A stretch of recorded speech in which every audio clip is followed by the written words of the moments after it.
కడప జిల్లా కేంద్రంలోని ద్వారకానగర్లో ప్రభుత్వ మాధవి సమావేశం నిర్వహించారు. కర్నూలులో జరిగిన బస్ యాక్సిడెంట్లో మరణించిన వారికి ప్రగాఢ సానుభూతిని తెలిపారు. మరణించిన కుటుంబాలకు కేంద్ర ప్రభుత్వం ద్వారా తక్షణమే సహాయం అందేలా రాష్ట్ర ప్రభుత్వం చర్యలు తీసుకోవాలని కోరారు. ఇక గూగుల్ డేటా సెంటర్ ద్వారా రాష్ట్ర నిరుద్యోగులకు ఉద్యోగాలు ఇచ్చే అవకాశం ఉందని శుభవార్త అని అన్నారు. మాజీ CM Jagan Google data centre గురించి మాట్లాడడం సరికాదని అన్నారు. గత ప్రభుత్వంలో ఐటీ కంపెనీలు రాష్ట్రంలో అమలు కాకుండా రాజకీయంగా చేశారని మండిపడ్డారు ప్రభుత్వ మాధవి. నిన్న కర్నూలులో జరిగిన బస్సు ప్రమాదానికి నా ప్రగాఢ సంతాపం తెలియజేస్తా ఉన్నాను.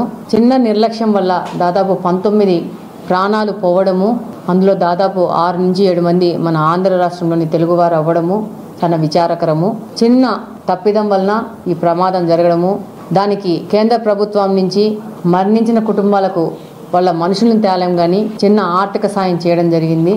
మోడీ గారు 5 లక్షల రూపాయలు.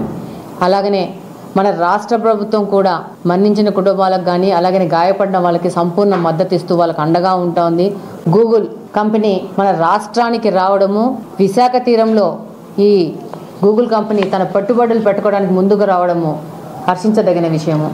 కంపెనీ దాదాపు $1.5 మిలియన్ అంటే ఒక 1.37 లక్షల కోట్ల ఇన్వెస్ట్మెంట్స్ని మన ఆంధ్ర రాష్ట్రానికి తీసుకొచ్చి ఇన్వెస్ట్ చేయడము, ఇది అమెరికా బయట దేశాలలో ఇంత పెద్ద ఎత్తున పెట్టుబడి అనేది మొట్టమొదటిసారి భారతదేశంలో, అది కూడా ఆంధ్రప్రదేశ్లో మన తెలుగు వాళ్ళ దగ్గర ఇన్వెస్ట్ చేయడం అనేది హర్షించదగిన విషయం.